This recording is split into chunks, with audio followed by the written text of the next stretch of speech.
Praise God, purihin po ang Panginoon, purihin ang Diyos, isang pinagpalang umaga ang bati ko po sa inyong lahat. Kayong lahat po na nakikinig dito po sa Channel of Blessing ni Brother Rex America. Isa pong pinagpalang umaga po ay live dito po sa Kuwait Mission Explosion dito po sa bansang Kuwait. At sa umaga po ito ay nais ko po kayo anyayahang muli na makinig sa mensahe po ng Panginoon, at ang ating pong pag-uusapan is about the power of the word through those people who have great faith. Ang kapangyarihan po ng salita ng Diyos sa mga taong may dakilang pananampalataya. At ang ating pong reading ay galing po sa Luke chapter 7 from verse 1 and following.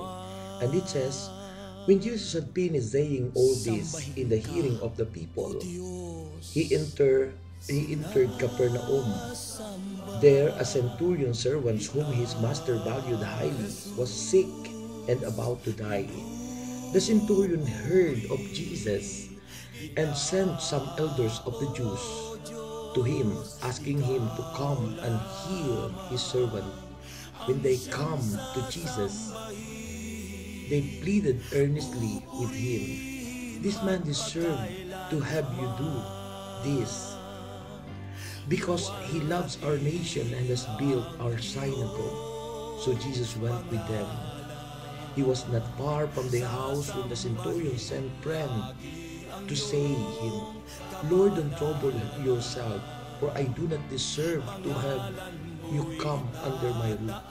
That's why I did not even consider myself worthy to come to you. But say the word, and my servant will be healed. For I myself am a man under authority, with soldiers under me. I tell this one, go, and he goes, and that one, come, and he comes. I say to my servant, do this, and he does it.' When Jesus heard this, he was amazed at him, and turning to the crowd following him, he said, 'I tell you, I have not found such great faith even in Israel.' Then the man who had been sent returned to the house and found the servant well." The Gospel of the Lord Jesus Christ. Purihin po ang Panginoon, purihin ang Diyos, at ito po ang mabuting balita. Muli po tayo po ay tumulog sa Panginoon, and let us welcome the Holy Spirit in our lives and in this place. Heavenly Father, in the name of Jesus, by the power of the Holy Spirit, I pray, O God, to guide me in this mission. I know you are here in our midst, O Father, and we pray to you to guide me. Send your Spirit, O God, and teach me how to explain this topic to each and everyone. Father, I am nothing without you. And thank you so much for everything. For this morning, we thank you so much, O Father, in Jesus' name. Amen and amen. Purihin po ang Panginoon, purihin ang Diyos. At tulad po na sinabi ko, ang ating pong pag-uusapan is about the power of the word through our great faith. Mga kapatid, naranasan na po ba natin na matupad ang ating mga pangarap sa buhay o ang mga himala ng Diyos? Naranasan na po ba natin na maganap sa buhay natin ang power ng salita ng Diyos, o the power of the word, like healing and deliverance? And I know it was happened in this gospel. Kung makikita po natin, ang lahat ng ito ay nagaganap sa buhay ng tao dahil po sa tinatawag na great faith. Ano po ba ang great faith? Ang great faith po, mga kapatid, ay yung pananampalatayang nakatuon sa Panginoon. At tunay po na kung ang ating po pananampalataya nakatuon sa ating Panginoon sa Kristo, ay it is powerful faith. It is a great faith. Kung paano sinasabi po ng Panginoon sa Kristo na isang dakilang pananampalataya ang nakita niya doon, at sa buong Israel ay wala pa siyang nakitang ganung klase ng pananampalataya. Sinabi po niya yan dito sa verse 7, sabi niya rito sa interview, "I tell you, I have not found such great faith even in Israel." Dakilang pananampalataya. Makikita po natin ang senaryo ng gospel na ito, mga kapatid. Isang centurion ang lumapit kay Jesus o isang kapitang Romano at siya po ay mayroong minamahal na lingkod na nagkasakit at halos mamamatay na. Kaya po nagpadala siya ng mga matatanda ng bayan kay Jesus upang sabihin ang mga bagay na ito. At nang lumapit po siya roon at narinig niya ang Panginoon at alam niyo po, sinabi po ng lalaking ito na hindi na siya karapat-dapat na puntahan pa ng Panginoon. Sabihin lang ng Panginoon. Ito po ang napagandang salita na sinabi po ng senturyong ito. Yung pong sinabi sa verse 7 at ito po ang masasabi nating susi ng gospel na ito. Yung verse 7 at yung verse 9. Makikita po natin ang sabi po rito sa verse 7, "That's why I did not even consider myself worthy to come to you, but say the word, and my servant be healed." Sabihin mo lang, Panginoon. Just say the word, and my servant will be healed. Grabing pananampalataya po ang nagsasabi ng ganito, mga kapatid. Kaya sinabi nga ng Panginoon na mula sa Israel, wala pa siyang nakitang ganong klase ng pananalig. So mga kapatid, ito po ang napagandang mensahe ng Panginoon. Ito po ang nakikita kong isang napakaganda. Paano po ba nangyayari sa tao ang mga himala ng Diyos? How Jesus responds in times of need. Paano tumutugon ang Panginoon sa panahon ng pangailangan ng tao? Unang-una po tinitingnan ng Panginoon ay kung ang taong ito ay may pananalig sa Kanya. Sapagat ang pananalig po, mga kapatid, ang susi upang matupad ang kapangyarihan ng salita ng Diyos. The power of the word. Kaya nga po, ang kapangyarihan ng salita ng Diyos ay dumadaloy kapag ang isang tao ay mayroong matinding pananalig sa Panginoong Jesucristo. Kaya nga po, ang very important things that we need to know how Jesus responds in times of needs is first and foremost, at ito po ang napakahalaga sa buhay ng tao, yung makita po sa atin ang dakilang pananalig sa Panginoon, yung great faith. At yan nga po yung sinabi sa verse 9. Nakita ng Panginoon ang dakilang pananalig, ang matinding pananalig ng kapitang Romano nito. At yun din po ang dapat makita sa bawat tao. Yung dakilang pananalig na walang iba kundi ang pananalig, pagtitiwala, paniniwala sa ating Panginoong Jesucristo. Yan po ang napakahalaga sa buhay ng tao. Pangalawa po, paano ang Panginoon kumikilos at gumagawa in times of needs ng tao. It's very important to be humble. Sa mga tao po, kailangan po yung pagpapakumbaba. Nakita ko po dito sa Romanong ito na ang kapakumbabaan, sabi po dito sa verse 7, "That's why I did not even consider myself worthy to come to you, but say the word, and my servant will be healed." Napakahalaga po ang pagpapakumbaba ng tao para kumilos, maranasan natin ang kapangyarihan ng salita ng Diyos. It is the power of the word through those who have great faith, mga kapatid. At ang tao mayroong dakila na pananampalataya, kailangan kakitaan po ng kapakumbabaan. Very important to be humble, mga kapatid, in front of God. At ang pangatlo po, mga kapatid, ay God will release power through the word. Kung tayo lang po ay pinahahalagahan ang salita ng Diyos, ay magkakaroon po ng kapangyarihan ang salita ito ng Diyos. Talagang ang salita po ng Diyos ay very powerful, at ito magiging powerful sa ating buhay kung nakita po ang mga bagay na ito, ang tatlong susing ito: faith, humility, being humble, at yung pong tinitreasure po natin yung salita ng Diyos sa ating mga puso. Very important, the Word of God. Sabi po ng verse 3 dito po sa ating gospel for this day, sabi po niya dito, the centurion heard of Jesus. Narinig po ng senturyong ito ang Panginoong Jesucristo. Napakalaga po yung pakinggan natin ang salita ng Diyos. Napakalaga po ang pakikinig. Sabi po ng Roman 10 verse 17, faith is cometh by hearing, and hearing by the word of God. Kaya nga po, napakalaga po na ating pakinggan ang salita ng Diyos. So that's the reason, mga kapatid, at yan po ang susi, the key, so that we experience the power of God, mga kapatid, the power of the Word of God in our lives.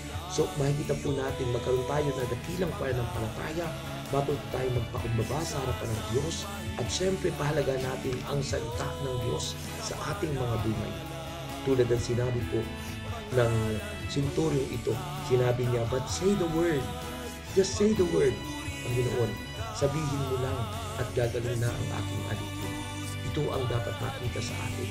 Sinasabi po ng aklat ng mga awit, sabi ng Psalm 107 verse 20, He sent forth His word and healed them. He rescued them from the grave. Ipinadala niya ang kanyang salita at nagpagaling at iniligtas ang mga nasa kapahamakan. Mga kapatid, sino ang tinutukoy nito? It is Jesus. It is the written word and the living word, which is Jesus Christ of Nazareth. Not only living word, not only written word, but spoken word na narinig po ng maraming tao. At sinabi nga po ng John chapter 1 verse 14, and the word become flesh and dwelt among us. And that is Jesus Christ of Nazareth. So makikita po natin, it's very powerful ang salita ng Diyos sa mga taong may dakilang pananalig. Tulad po ng babaeng dinudugo, 12 taong dinudugo, babaeng lumapit sa Panginoon. Sabi ng babaeng ito na ipinapakita niya ang dakilang pananalig niya. Pahipo ko lang ang laylayan ng damit ng Panginoong Jesucristo ay gagaling na ako, sabi niya. At yun nga po, lumapit siya at nakipagsiksikan sa maraming tao at hinipo niya ang laylayan ng damit ng Panginoon at gumaling kaagad. It's because of her great faith.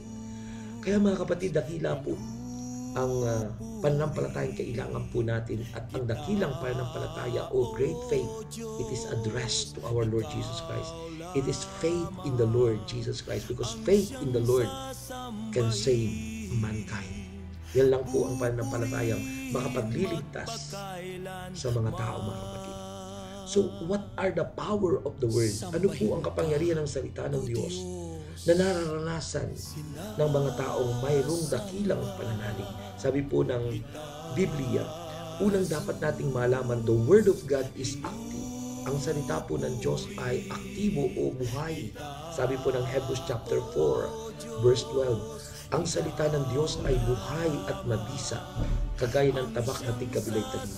Tumatago sa mga kasukasuan, sa mga buto, sa mga utak ng tao, at natataho o nalalaman ang mga iniisip ng bawat isa sa atin. So yan po ang salita ng Diyos, mga kapatid. At sinasabi rin po sa aklat ng Isaiah chapter 55 verse 11. Ano po ang sinasabi ng aklat ni Isaiah chapter 55 verse 11?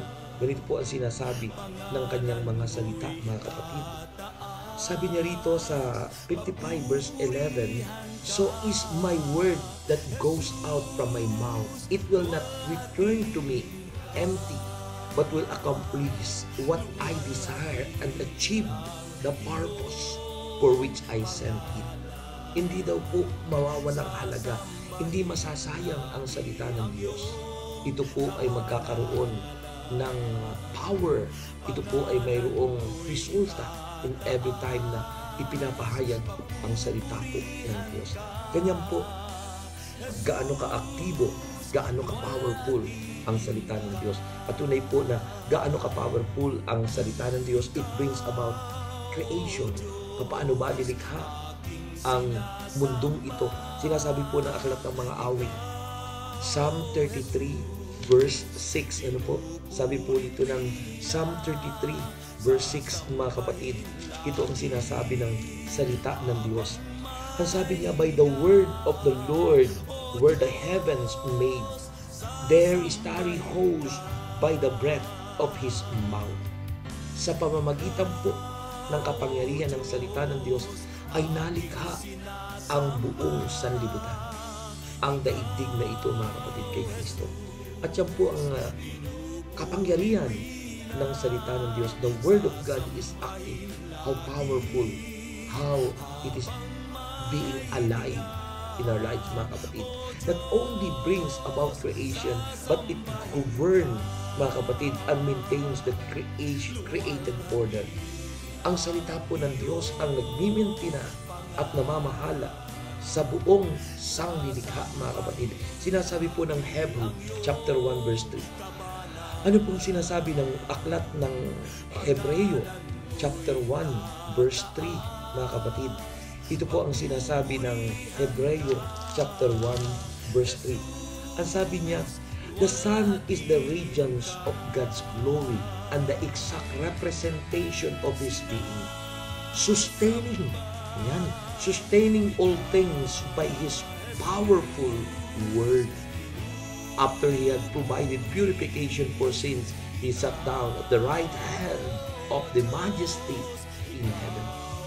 So, mga kapatid, ang salita ng Diyos, mga kapatid, siya po ang nag-govern, nag-maintain o nagsusustain in the created order. Yan po ang kapangyarihan ng salita ng Diyos. So, that's how powerful the Word of God, that's how active is the Word, mga kapatid. It's not only govern and create, mga kapatid. Sabi, it gives life. Ang salita ng Diyos ay nagbibigay buhay. At yan naman po ang sinasabi ng salita ng Diyos sa Book of Deuteronomy, chapter 8, verse 3. Sabi po ng aklat ng Deuteronomy, chapter 8, verse 3, mga kapatid, kay Kristo, sinasabi ng salita ng Diyos na, ang sabi niya dito sa Biblia, He humbled you, causing you to hunger, and then feeding you with manna, which neither you nor your father had known, to teach you that man does not live on bread alone, but on every word that comes from the mouth of the Lord. So, nakita po natin na tinuturuan po ng salitang ito ng Diyos at nagpapakilala na ang salita po ng Diyos ay nagbibigay ng buhay. Sabi po, man shall not live by bread alone, but by the word proceeded from the mouth of God. Sinabi rin po yan sa Matthew 4:4, mga kapatid, kay Kristo. At hindi lang po yan ang power ng salita ng Diyos. Sabi nga po, it heals and rescued. Ito po'y nagpapagaling, nagliligtas, mga kapatid ko, kay Kristo. Sabi ng Psalm 107, verse 20. Ang sabi po rito ng aklat ng mga awit, 107, verse 20, mga kapatid, kay Kristo. Ang napagandang sinabi ng salita ng Diyos. Sabi ron, He sent forth His word and healed them. He rescued them from the grave. Pinadala niya ang kanyang salita at nagpagaling, nagligtas sa lahat ng mga nasa kapahamakan, mga kapatid, kay Kristo. So yan po ang salita ng Diyos. The Word of God is active. Ano ba po ang napakahalagang dapat natin tandaan? What the power of the Word that experienced by those who have great faith. Number 2 po, the Word of God is not only active, but it has the power to save. Ang salita po ng Diyos ay hindi lamang po aktibo, kundi ito po ay nagliligtas sa lahat ng tao. Sabi po ng James chapter 1 verse 21, Santiago chapter 1 verse 21. Ano po ang sinasabi ng sulat ni James, mga kapatid? Ito po ang sabi, mga minamahal kong kapatid, James chapter 1 verse 21. Ang sabi po, therefore get rid of all moral filth and the evil that is so prevalent, and humbly accept the word planted in you, which can save you. Which can save you. Alin daw po yun? Ang salita ng Diyos. Nagliligtas sa buong sanlibutan. At yun po ang sinasabi ng banal na kasulatan. Nagliligtas ang salita ng Diyos. Pero din po sinasabi ang sulat ni Timoteo, sabi po ng 2 Timothy chapter 3, verse 15. Ganito ang sinasabi ng Biblia. 2 Timothy chapter 3, verse 15. And how from infancy you have known the Holy Scriptures, which are able to make you wise for salvation through faith in Christ Jesus. For salvation through faith in Christ Jesus. Kaligtasan sa pamamagitan ng pagsampalataya sa ating Panginoon Kristo. At tandaan po natin, ang pagsampalataya sa ating Panginoon Kristo ay ang tinatawag na great faith. Faith that addressed to our Lord Jesus Christ. Faith that focused in the Lord Jesus Christ, mga kapatid. So yun po ang napakalaga. And finally, mga kapatid, ang panghuli po, paano ang salita ng Diyos ay nagiging makapangyarihan at kumikilo sa mga may dakilang pananalig. Ang sabi po, the Word of God has power to bring about the growth of the kingdom of God. Ang salita po ng Diyos ay hindi lang aktibo, hindi lang po nagkapagliligtas, kundi ang salita ng Diyos ay nakapaghatid sa tao para lumago ang kanilang pananampalataya at lumago ang kanilang buhay sa kaharian ng ating Diyos na buhay. Sinasabi po ng Matthew chapter 13 verse 23. Ito po ang sabi ng Bible. Matthew chapter 13 verse 23, mga kapatid. Ano po ang sinasabi dito ng banal na kasulatan? Matthew chapter 13 verse 23. Ang sabi ng Biblia, but the one who received the seed that fell on good soil is the man who hears the word and understands it. He produces a crop yielding 160 or 30 times what was sown. Mga kapatid, yun ang dahilan kung bakit ang salita po ng Diyos ay nagbibigay ng kalakasan, nakapagpapalago, nakapagbibigay ng bunga sa mga mananampalataya, sapagkat it is very powerful and it build up the saints, mga kapatid. It build up the saint, mga kapatid, the living saint, those people who believe in the Lord.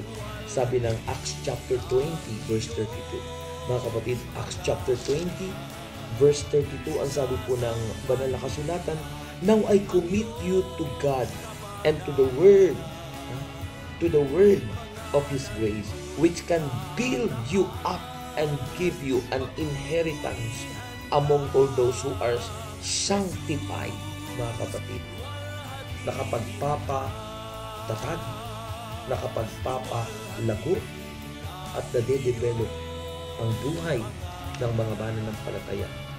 Just say the word, sabi ng Bible. Bakit? Sapagkat ang salita po ng Diyos ay makapangyarihan. It is alive and active. It can save and it brings growth in the life of those who believe in the Lord Jesus Christ. Kaya nga po, napakalaga po yan, mga kapatid. Kaya huwag po natin kaliligtaan ang salita po ng Diyos. Inaawit po natin yan sa ating ministeryo. Ang salita ng Diyos nagbibigay ng buhay. Kaya huwag mong kaliligtaan na basahin ang aklat na ito. Sabi po ni Joshua chapter 1 verse 8, sabi po ni Yahweh kay Josue, huwag mong kaliligtaang basahin ang aklat na ito. Dili-dilihin mo ito araw at gabi upang matupad ang nasusulat dito at umunlad, sumagana ang ating buhay. It is the secret of our success. It brings riches in our lives, mga kapatid. Yan po ang nakasulat sa Joshua chapter 1 verse 8. Kaya nga po, mahalaga ang salita po ng Diyos. Kaya mga minamahal kong kapatid kay Kristo, ito po si Brother Rex America. Nandito po tayo sa Mission Power Explosion. At ngayon pong araw na ito, nandito po ako sa bansang Kuwait. Galing po ako dati ng Dubai, po sa UAE. At nagpapasalamat po ako sa Panginoon sapagkat ang Panginoon ay very powerful na kumikilos po sa ministeryo ng Panginoon dito po sa Middle East. Inaasahan po natin ang inyong mga panalangin, ang inyong mga suporta na moral, po mga panalangin nyo upang sa ganun po ang tagumpay ng misyon sa iba't ibang dako ng daigdig ay maipalaganap. at magabayan tayo sa panalangin. Tayo po'y manalangin mga kapatid.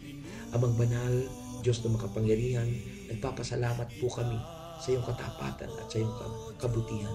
Dalangin ko po, Panginoon, ang mga taong nakikinig sa broadcast over Channel of Blessing ng inyong lingkod. Panginoon, pagpalain mo po sila, samahan at gabayan, ingatan at basbasan, balutin ang iyong kapangyarihan, ang iyong banal na dugo at ang kapangyarihan ng iyong salita. Panginoon, inaangkin namin ang katuparan ng aming mga pangarap. At it is because of great faith in you. Panginoon, nagtitiwala kami sa iyo at nananalig. We thank you so much and we bring you back all the glory and honor, praises and thanks. In Jesus' mighty name we pray. Amen and amen. Mga kapatid, pagpalain po tayo ng Panginoon at muli po na patuloy na magpakumbaba, manalangin at sumamba sa ating Panginoon sa Kristo. Muli po ang inyong lingkod, Brother Rex America, nagsasabi po sa inyong lahat, if God is for us, who can be against us? And just commit to the Lord whatever you do, and your plans will succeed. Ang inyong pong lingkod, ang aking pong email address kung kayo po ay napagpala, na bless at gusto niyo pong mag-respond sa pamagitan po ng mga sharing, ay ang aking email is resamerica@yahoo.com.ph. May God bless you and more power. Amen.